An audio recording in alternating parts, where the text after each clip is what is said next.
नमस्कार मित्रांनो, स्वागत आहे तुमचं आपल्या चॅनलमध्ये. मैदान 8 तारखेला 8 एप्रिलला एक मोठं मैदान होते. महाराष्ट्रातील एक सगळ्यात टॉपचं मैदान होते, थारचं मैदान होते.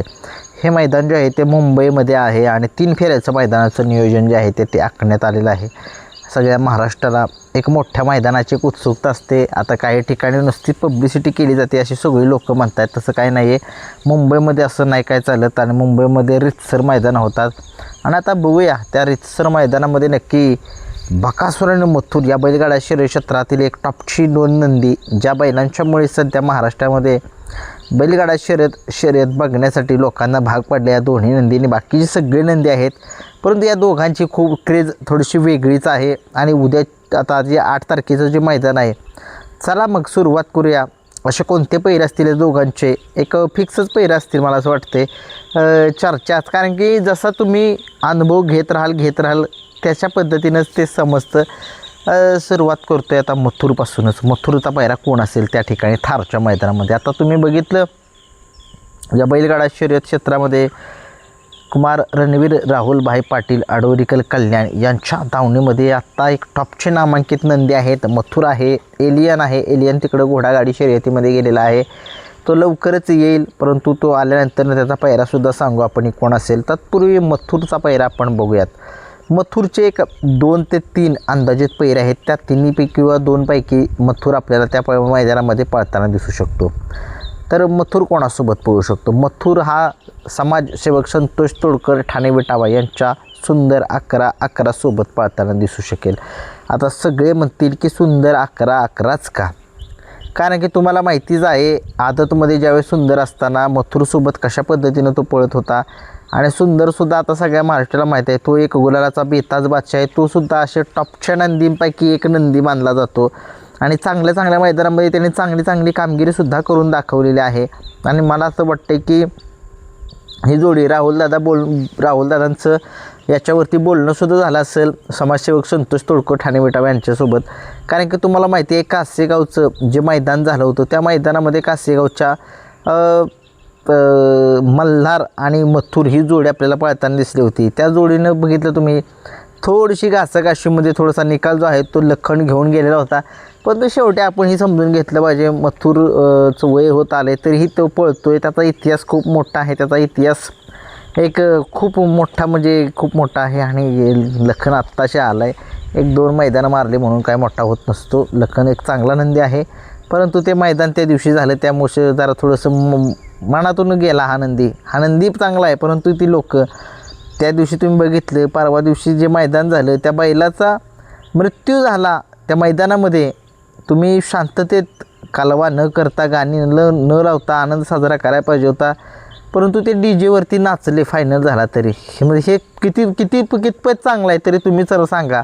शेवटी एखादा गोरगरिबाचा नंदी आहे, त्याचा फास लागून तिथं मृत्यू झाला आणि फायनल व्हायला नव्हता पाहिजे तरीही फायनल झाला. ठीक आहे, त्याला फायनल झाला, परंतु त्या ठिकाणी फायनल झाल्यानंतर टावेल काय नाचवत आहे ती सगळ्यांनी बघा. P3 कुठल्या चॅनेल आहे मला माहीत नाही, STC लेवल असेल बघा. तिथं ठिकाणी तुम्ही कशा आनंद साजरा करताय ते फायनल झाल्यानंतर असं. शेवटी हो का आपलं काम आहे, म्हणून मी आता सपोर्ट त्या संभाजीनगरचा जो लखन आहे त्यांना करू शकत नाही आहे.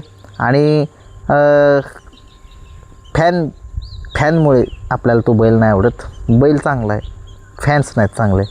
आणि आपल्याला फोन करतात लगेच, लखन जिंकला, कशी ठोकली गाडी, कशी केली, म्हणजे असं बोलतात आपल्याला. त्यापेक्षा ते नकोच, विषयच नको तो घ्यायला. आणि बघूया मथुर आणि 11-11 ही जोडी आपल्याला पळताना दिसणार आहे सुंदरीसोबत. आता मथुरसोबत अजून एक नाव जोडलं जाते की अजून कोण असेल? मथुरसोबत अजून एक नाव म्हणजे सगळ्या महाराष्ट्र मला माहीत आहे की अजून एक मथुरसोबत नाव जोडलं जाते. कारण की मथुर सगळ्या महाराष्ट्राला माहीत आहे गुलालाचा बेताज बादशाह आहे. वेगाचा शेवट सर्जासोबतसुद्धा नाव जोडलं जाते मथुरचं. कारण की वेगाचा शेवट सर्जासुद्धा अलीकडे थोडंसं बॅड पॅचमध्ये आहे, परंतु राहुलदादा सगळ्या महाराष्ट्राला माहीत आहे ज्या दोस्तीच्या दुनियेतला राजा माणूस, एका शब्दावरती बैल देणारा माणूस आहे हा. मैदान कितीही मोठा असू द्या, कितीही छोटा असू द्या, शब्दाला किंमत द्या जागणारा माणूस असा राहुलदादांसारखा कुठेच नाही आहे. आणि राहुलदादांचा मथुर जयेश आपले सगळ्या महाराष्ट्राचे अभिजित भैया पवार जे आता सगळ्या महाराष्ट्राला माहितीच आहेत की त्यांचा सर्जा कशा पद्धतीने पळतो, सरांचा लाडका सर्जा.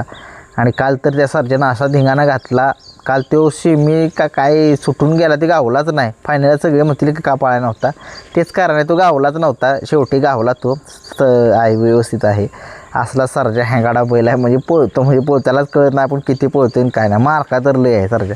परंतु असू द्या, बकासूरचं सर्जासोबत नाव जोडलं जाते. गाडीवरती ड्रायव्हर विठ्ठल नानाच असतील, कारण की तुम्हाला माहिती आहे खूप दिवस झाले सर्जा आणि मथुर ही जोडी पळाली नाही आहे. आणि त्या गाडीवरती विठ्ठल नानासुद्धा नाही, त्या गाडीवर बसले पाहिजे, सगळ्या महाराष्ट्राची इच्छा आहे. बघूया ही इच्छा लोकांची कधी पूर्ण होईल का, त्याच मैदानामध्ये होती की काय, बघूया.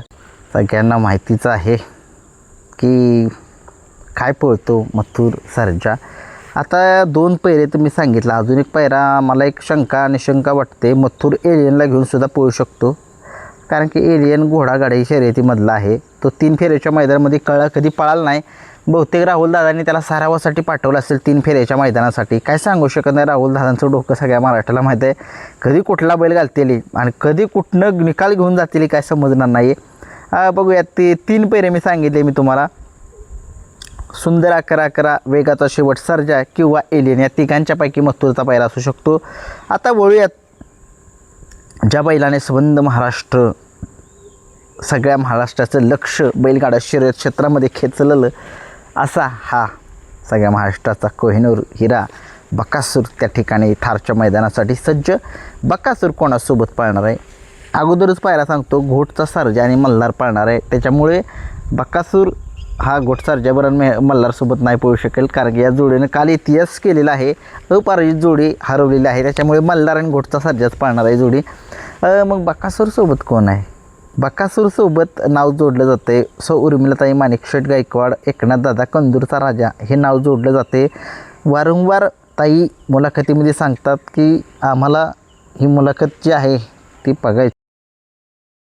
सगळ्या महाराष्ट्राला माहिती आहे की कंदूरचा राजासुद्धा एक गुलालाचा बेताज बादशाह आहे. तो सुद्धा त्याच्यामध्ये सुद्धा सामना फिरवण्याची धमक आहे. दोन्ही खांदी पळतो आणि दोन्ही खांदी जो बैल पळतो आता या बैलगाडा शर्यत क्षेत्रामध्ये, त्याला कोणतीच अडचण जी आहे ती पैऱ्यासाठी येत नाही आणि तो कायम गुलालामध्ये असतो. आणि कसं होतं आहे, कधी कधी डाव्या साईडला पब्लिकला लागली गाडी, उजव्या साईडला पब्लिकला गाडी लागली, तो ठाम बैल पाहिजे त्या ठिकाणी पळणारा. कारण काय होतं तुम्हाला माहितीच आहे, ठाम जर बैल नसेल चांगला पळणारा पब्लिकने, तर मग काय होतं, पैराला अडचण होते. नक्कीच हा कंदूरचा राजाचं नाव जे आहे ते वारंवार समोर येते बकासूरसोबत थारच्या मैदानामध्ये. कदाचित बकासूरचं जे नियोजन जे आहे ते कधी ऐन वेळेला नवीनसुद्धा असू शकतं. सुरुवात तर केली, तुम्हाला सांगितलं कंदूरचा राजा एक अंदाजित पैरा हा होऊ शकतो. अजून एक पैरा आहे तो अंदाजित होण्याची दाट शक्यता आहे. असा कोण आहे? खरसुंडीचा बाब्या. हे 1 नंबर जोडी पळते, 1 नंबर जोडी. त्या दिवशी एका पब्लिकनं एक कोण होती व्यक्ती, त्या व्यक्तीने काही गरज नव्हती गाडीला हात म्हणजे असं काहीतरी केलं त्याने, काय गरज नव्हती. चांगली बैलं पळत होती, चांगला निकालसुद्धा घेतलेला पब्लिकनं. आणि ही जोडी खरंच कासेगावच्या मैदानामध्ये जर असती तर 100% ही गाडीनं निकाल जो आहे तो घेतला असता. परंतु शेवटी पैरा जे आहेत तो मामा ठरवतात, आपण ठरवत नाही. आपण फक्त बघायचं काम करायचं, ऐकायचं काम करायचं.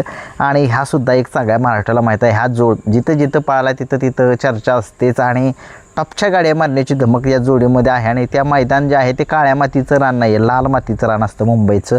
आणि 100% मला खात्री आहे की बाब्यासुद्धा असू शकतो बकासूरच्या पैऱ्यासोबत. बकासूर बाब्याची जोडीसुद्धा पोहोचपणा आपल्याला दिसू शकेल. तुम्हाला जर काय वाटत असेल की बकासूरसोबत कोण असावं नंतर, तर तुम्हीसुद्धा मला कमेंट्स बॉक्समध्ये सांगू शकताय. आणि सगळ्या महाराष्ट्राला एक उत्सुकता त्या थारच्या मैदानाची. 8 तारखेला जे मैदान आहे 8 एप्रिलला मुंबईमध्ये मैदान होते. हे झाले 2 पैरे बकासूरचे, कंदूरचा राजा आणि खरसुंडीकरांचा बाब्या. अजून एक कुठला पैरा आहे की जो बकासूरसोबत पळताना आपल्याला बघायचे, बकासूरसोबत पळताना दिसावा त्या मैदानामध्ये, की जेणेकरून त्या फायनलमध्ये तरी राहावा, थारचा मानकरी जिंकण्यामध्ये यश येऊ शकतं. काय वाटते? मला वाटतं हारण्या पळेल, द्वारलेचा हारण्या पळेल. द्वारलेचा हारण्या मुंबईमधला एक टॉपचा बैल आहे, परंतु खूप दिवस झालं तो आणि बकासूर जोड आजपर्यंत कधी पाळले नाहीत. कायम ते विरोधामध्येच पाळले आहेत. आणि एक टॉपचा नंदी या बैलगाडा शर्यत क्षेत्रामध्ये ज्याने महान भारत केसरीचा किताब जो आहे तो पटकावलेला आहे, असा हा द्वारलीचा हरण्या. हेमंत पुलेरे, साहिल प्रतिष्ठान द्वारली यांचा हरण्या पळावी, प्रेक्षकांसाठी ही जोडी पळावी. आणि चांगली जोडी आहे, हे सगळ्या महाराष्ट्राला माहीत आहे. या जोडीचा दबदबा कशा पद्धतीचा आहे तो, आणि मला वाटते बकासूर आणि ही जोडी जर पाळली तर 100% गुलाल फिक्स असेल. बकासूरला डाव्याच खांदी पाळावं लागेल, आणि बकासूरची उजवी खांदी जरी परफेक्ट असली तर डाव्या खांदी बकासूर किंग आहे. किंग दोन्ही खांदी तो पळतो, चारही खांदी पब्लिकचा बादशाह आहे बकासूर, त्याच्यामुळे त्याला अडचणच येणार नाही. आणि गाडी हरण्यावरती जरी बांधली तर मग बकासूर सुट्टा येतो आहे का नाही बघा. 100% तुम्हाला सांगतो, हरण्याला लय स्पीड आहे. हरण्यावर जर गाडी बांधली तर 100% बकासूर डाव्या खांदी तुम्हाला सांगतो गाडी काढणार तर काढणारच.